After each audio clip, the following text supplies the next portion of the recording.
bringing us together for this very important discussion, and also to recognize the presence of our dear excellencies and honorable members of parliament here, and all the academicians. I think this discussion is very important because it brings together at the apex of cross-fertilization the academia, researchers and the practitioners. And so we want to add our debate, our weight to this discussion. My colleagues have already indicated the economic impact of sanctions, but I'll refer to them as unilateral cohesive measures because I think that is the line of my discussion. Because there is debate there where the various actors are saying Zimbabwe is not under sanction, but they unilaterally take decisions to impose unilateral measures as various actors within a community of international states. And so I'll look at the legality of the unilateral cohesive measures and maybe dismantle it and look at the difference between sanctions and unilateral cohesive measures. And so for me, this discussion has come at a good timing. It also reflects the growing concern globally, like my colleagues have mentioned, that unilateral cohesive measures or sanctions nowadays, like one person referred to, that subpoenas are being handed out like cookies. It's also becoming common that sanctions or unilateral cohesive measures are also being handed out like cookies to various countries for various reasons to achieve what they think is their objective. But for me this is relevant because I'll make my intervention from the human rights perspective of the discussion, and we'll also divide my intervention into 4 parts, with the last part focusing on the challenges in the context of the matter at hand.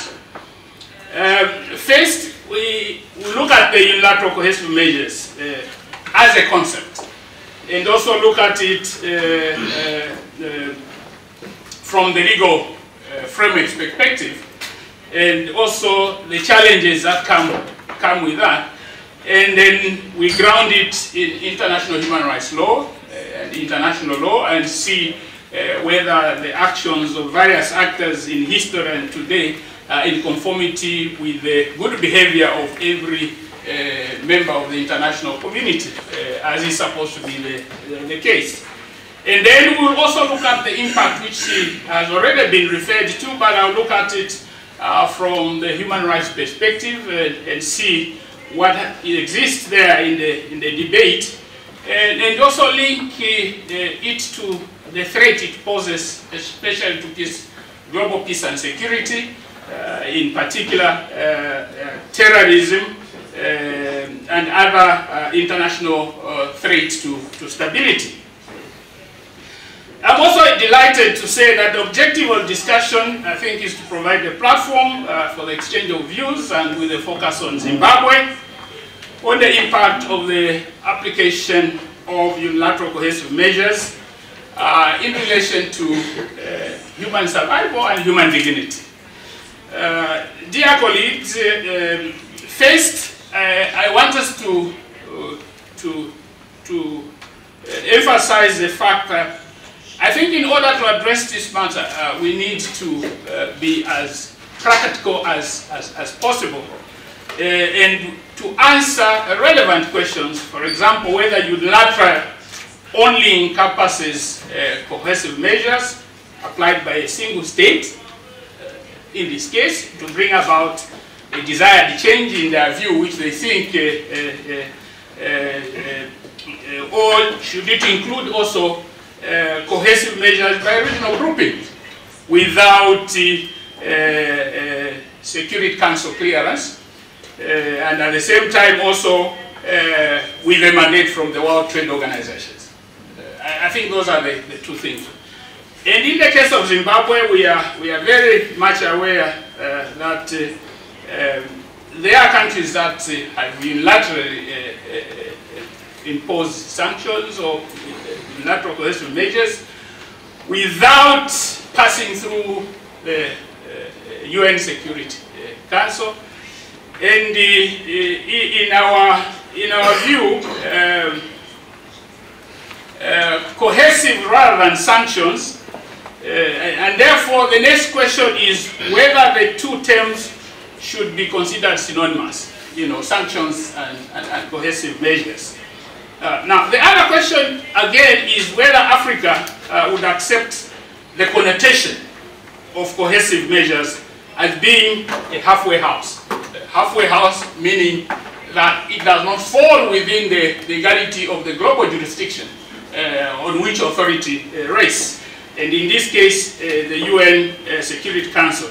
Or is it a halfway house from between diplomats and the use of force? I think that is one important aspect that comes up. Or whether others would favor a broader definition that includes threat to the use of force as well, as a connotation within that.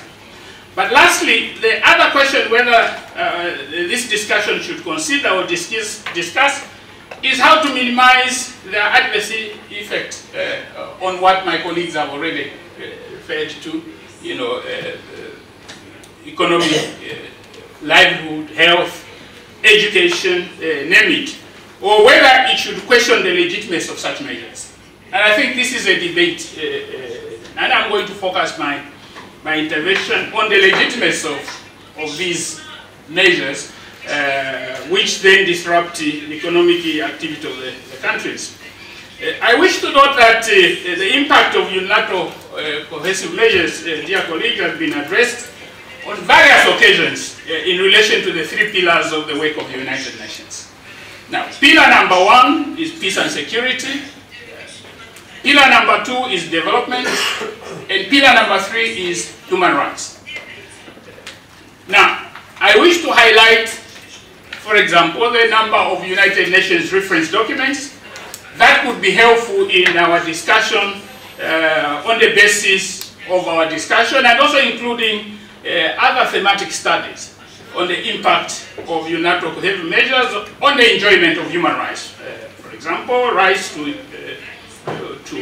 include recommendations also that what other world bodies have referred to, including the actions aimed at ending such measures, which were conducted by the UN Human Rights Office of the UN Human Rights Council in 2012, and General Comment number 8, to be specific, on the Committee on Economic, Social and Cultural Rights.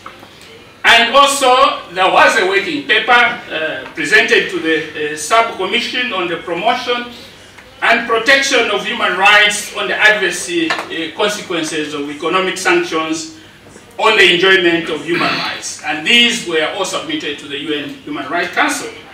Now, the year 2013, we are now in 2019, but the year 2013 marked the 20th anniversary of the Vienna Convention. And it was an important time, and this matter was therefore put at the center stage so that it coincides with the anniversary of the Vienna Declaration and also the program of action. And the Vienna Declaration, the program of action, was specific. It called on all member states, it didn't say some, on all member states to refrain, and I quote, from any unilateral measure not in accordance with international law and the Charter of the United Nations that creates obstacles to trade relations among states and also impedes the full realization of human rights as set out forth in the Universal Declaration of the Human Rights and International Human Rights documents. In particular, the right of everyone to a standard of living adequate for their health and well-being. And I think this has been elaborated by the professor here, including the right to food, medical care, housing, and the necessary social services.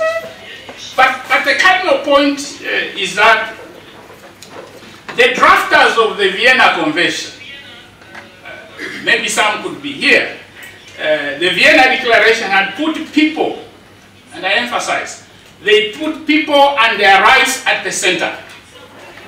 And so people and their rights should be a reference point of any global action on any matter. When addressing the impact of unilateral coercive measures on either on peace and security, on human rights, we must focus on people. And I will emphasize why. In particular, also vulnerable populations and individuals whose rights were most likely to be affected. Dear colleagues, sanctions should always be limited in time. That's what IHL and Human Rights Forum refers to. And it clearly states that any sanctions or unilateral coercive measures that have been applied outside the framework of UN Security Council are a violation of the Charter of the United Nations. And second, that it rapes the international justice system and violates human rights. And so, if this is the case, then let's look at the aggravated imbalances in income distribution. And she has already, the professor did highlight the imbalances either within Zimbabwe or Zimbabwe and its other members of the global community. And you can see how disadvantaged they are. And so if this is allowed, it gives rise to illegal and unethical business. She mentioned how many currencies Zimbabwe has been using, try to meet its needs. But also the issue of trade and financial and travel and etc. When Sudan was under sanction, every time they wanted to pay their dues to the African Union, we had to charter a plane to go and get cash from there because it couldn't be transacted within the normal international. And so it's difficult to monitor the movement of money, and that in itself has also enough of its consequences. Now, the question is, in evaluating this, we need to understand whether the sanctions concerned were imposed for a valid reason and within a reasonable time frame, because sanctions, if done correctly, are only a measure for a certain period of time. If you give the sanctions that are not changing, then the sanctions are not working. They're subject to review. And usually the law says within 1 year you are supposed to review. But these are sanctions that are acceptable globally, which have come as a global consensus, but not the sanctions that are being issued out like cookies, as I mentioned earlier in my... and so, the most important criteria, therefore, in evaluating sanctions or coercive measures is their legitimacy. And I think that's the main focus of my intervention. You know, how legitimate are these in law?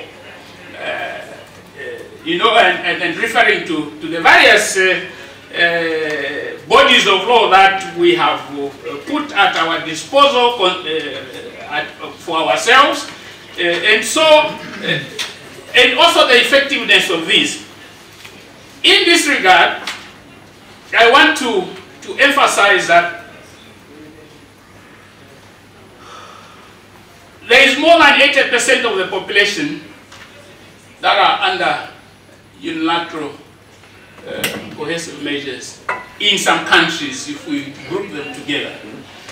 And the 3 case studies on record are, for example, Burundi, Cuba, Iraq were a good example on the misapplication of such measures.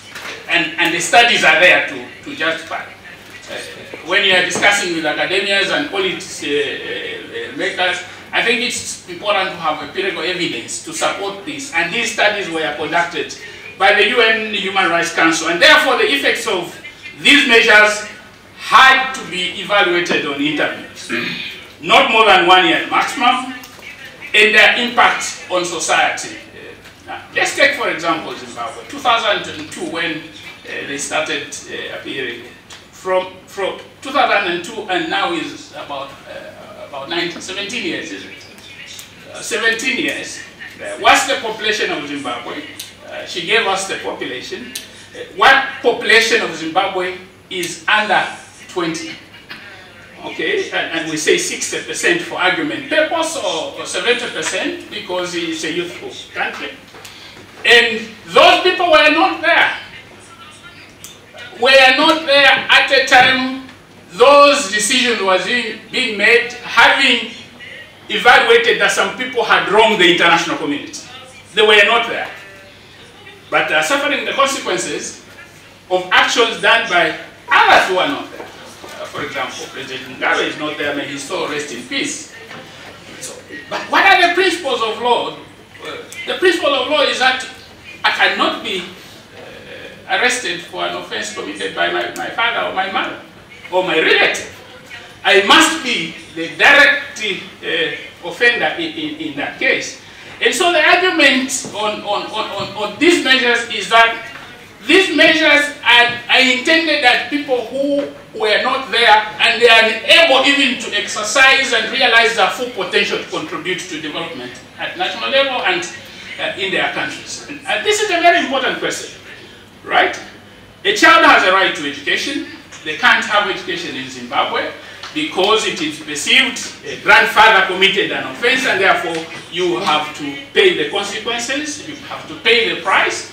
It is perceived that someone, your grandmother committed an offense and therefore you should not have medicine from the hospital and you have to die, you are committed to die. And any company that does business with you is sanctioned by those who impose these measures. Okay. For argument's sake, if that country realizes $100 billion from sanctioning companies that have done business as part of their right to do business globally with a country they perceive to be in, and you use that $100 billion to improve your medical services, to improve the livelihood of your country, and you go out to boast that I'm a rich country. But the money you are using is as a result that someone is dying, and you are using blood money, and consider yourself to be rich, and go around the world to boast that you are rich, and you can give out money which is coming out in a wrong format. So there is a lot. As a human rights lawyer, there is a lot of debate in this case. And therefore, the impact of these unilateral measures on several countries, including Africa, have serious impact. The right to work. She mentioned we have Zimbabweans that have migrated to try to look for opportunities. Not because there are no opportunities in Zimbabwe, but because someone has just decided to close the opportunities for them. And I hope God will be fair enough when they will be judging us at that particular time when we are all in heaven, whether we acted in a manner that enhanced human life or we contributed to losing life and ensuring that others leave earth, not because they wanted to live, but because some actions of someone favored that we die. And so it is now acceptable understanding globally that cohesive measures are illegal in human rights law. And human rights law clearly states that if country A imposes unilateral measures on country B, and the country B in history suffers a lot of damage, human rights law gives obligation on the country that has imposed unilateral measures that they should pay reparations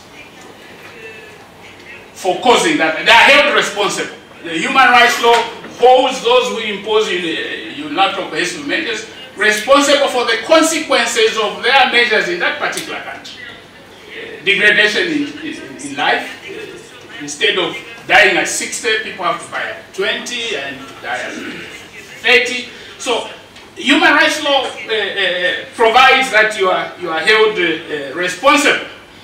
And if you are held responsible, then let's look at universal coercive measures as a concept and also in a legal framework and see, in conclusion, how we can move to try to unlock this and send a message to those who do, that God shall do to them as they are doing to their fellow human beings.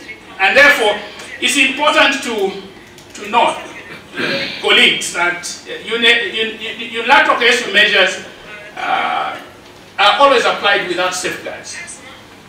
When you are applying sanctions through UN Security Council, it always provides for safeguards. It even provides at times for relief, to say not on medicine, for example, okay, not on education, for example, so that then you can allow certain sectors of the country to thrive. But unilateral coercive measures are applied without safeguards. So they don't ensure human rights compliance, they don't ensure peace and security, and they cause deprivation that not only have an adverse impact on all of us. Now, Zimbabwe is a member of the SADC region, like my colleagues, His Excellency said. This is a 14-member regional economic bloc, 260 million people, right? And a free trade area. But Zimbabwe cannot play this role. Those who know what Zimbabwe is, Zimbabwe was a powerhouse of our region. Right? Zimbabwe is a member of COMESA, and this is also a 19-member country running from Zimbabwe up to Libya, 400 million population. But Zimbabwe cannot participate equally with others, including at the WTO. They go there in a more weaker position. And so, the general comment number 8 of the Committee of the Human Rights on Economic, Social and Cultural Rights of the United Nations says that human rights should be taken fully into account when designing an appropriate sanction regime which is acceptable and through Human Rights Council. Anything outside Human Rights Council is raping the international justice system, and also it's also raping the UN Charter. And there are sanctions to that if you don't comply with the provisions of the Charter. And so, I am not going to mention countries here, but if an external actor takes it upon itself, even partially responsible for the situation in that country, it also assumes the responsibility to do everything within its powers to protect economic, social and cultural rights of the affected population. But when you do an evaluation, you find that those that are doing that are not complying with the provision as provided for in the UN, the International Human Rights.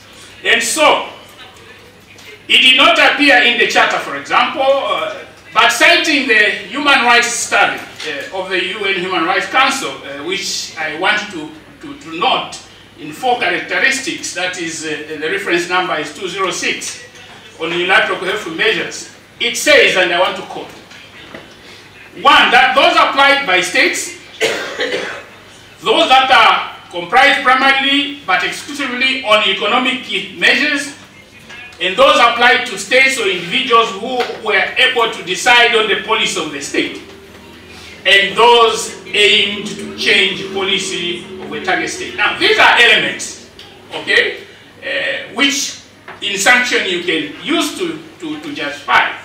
However, various United United Nations document suggested that most states, including the UN bodies, agreed that unilateral coercive measures are illegal.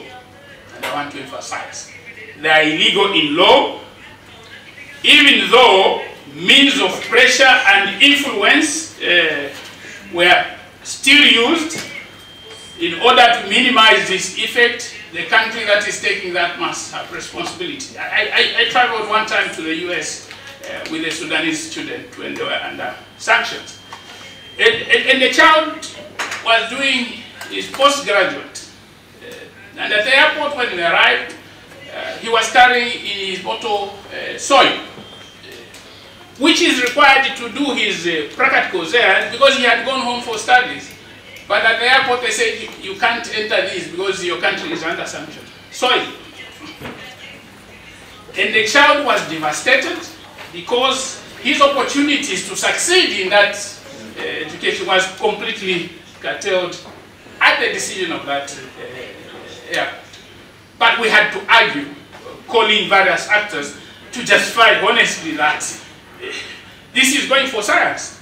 And the papers were there, that's going for science, and someone wants to do filtration and so forth. But it was difficult, it took 1 month, but we succeeded. And so, some scholars have proposed definition of unilateral coercive measures. In these definitions, there are variations, of course, but coercive measures are any unilateral action that you take without or beyond the authorization of the United Nations Security Council. That's very clear.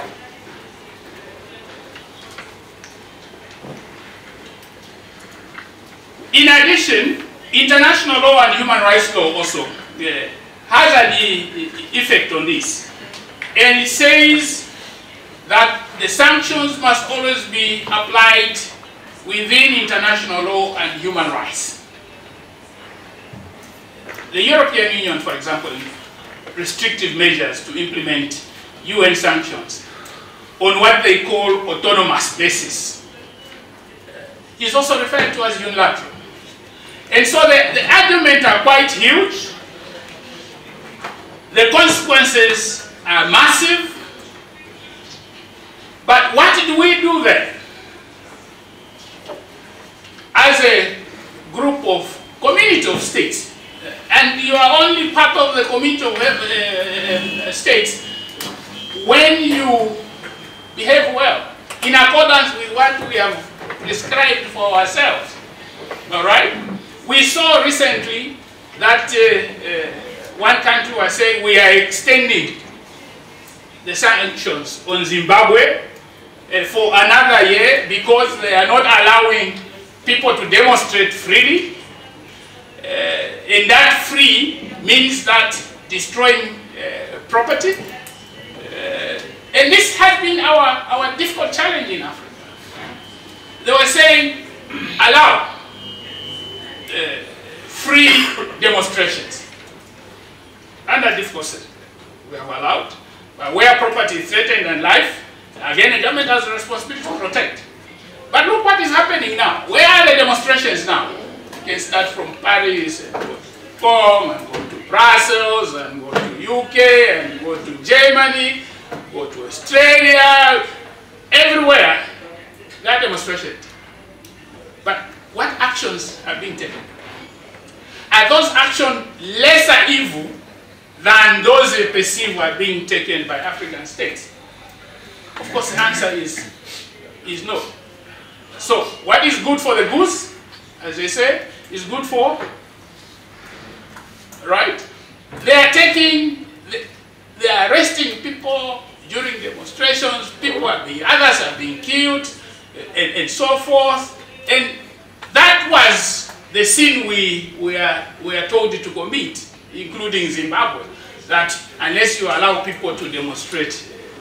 But human rights law says everyone's right is limited by the rights of the other.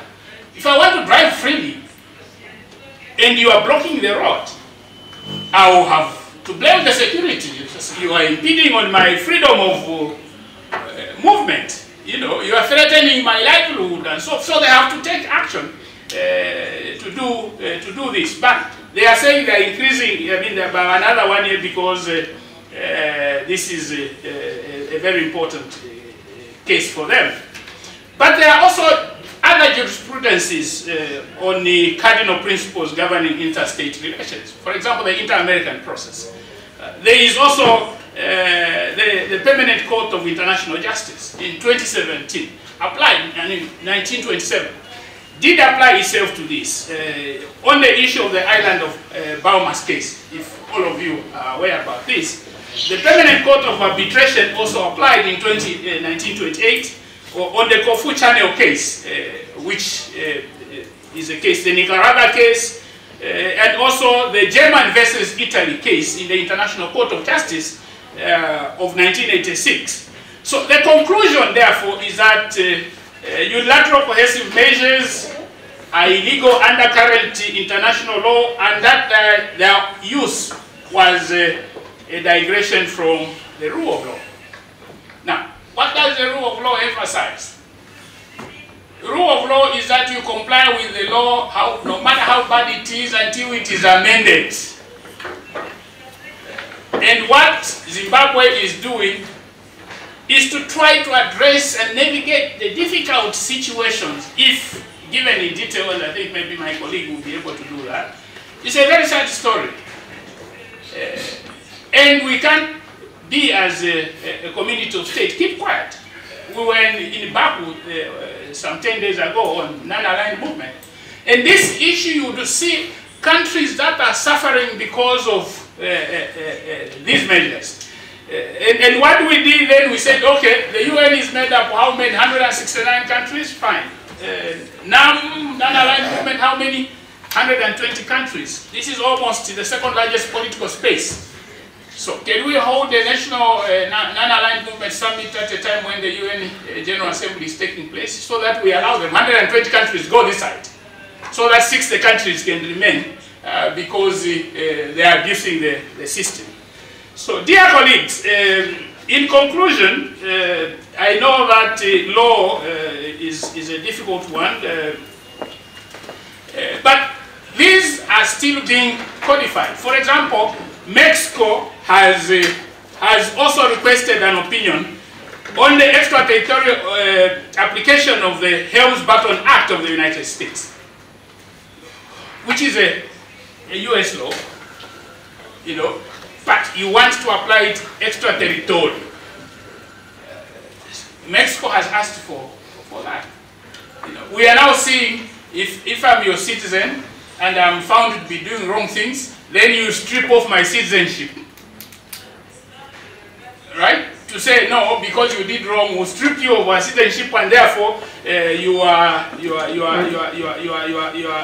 now a citizen of where you are found. Then you sit, and these are the same people who give us advice on how solid their systems are.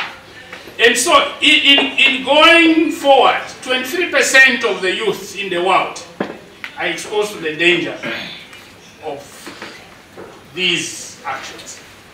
And when you see vulnerability of our children, the majority of them is not because they don't have the capacity to realize their potential, but because their potential, someone has closed the taps, you know, and make them. But it's good, which I've always said myself, and I've never hidden this in all forums, that the same youths, they are suppressing to realize their potential, are going to their spaces. So that in Africa we remain with the most over characters, educated and so forth. They can deal with the same. So they can go because they couldn't realize their potential because of you. So I can't be looked after by my country. So you have to look after me. And in human rights, well, that's part of obligation. I think it's a thing we should be able to. And so in conclusion, let me say that I am very grateful for this discussion. And we need to take it further and condemn in the strongest terms any unilateral action on a country like Zimbabwe, because we someone said they are a threat to the interest and the international community. But in SADC, there is more threat when Zimbabwe does not function as an independent sovereign state, because it's not contributing to the potential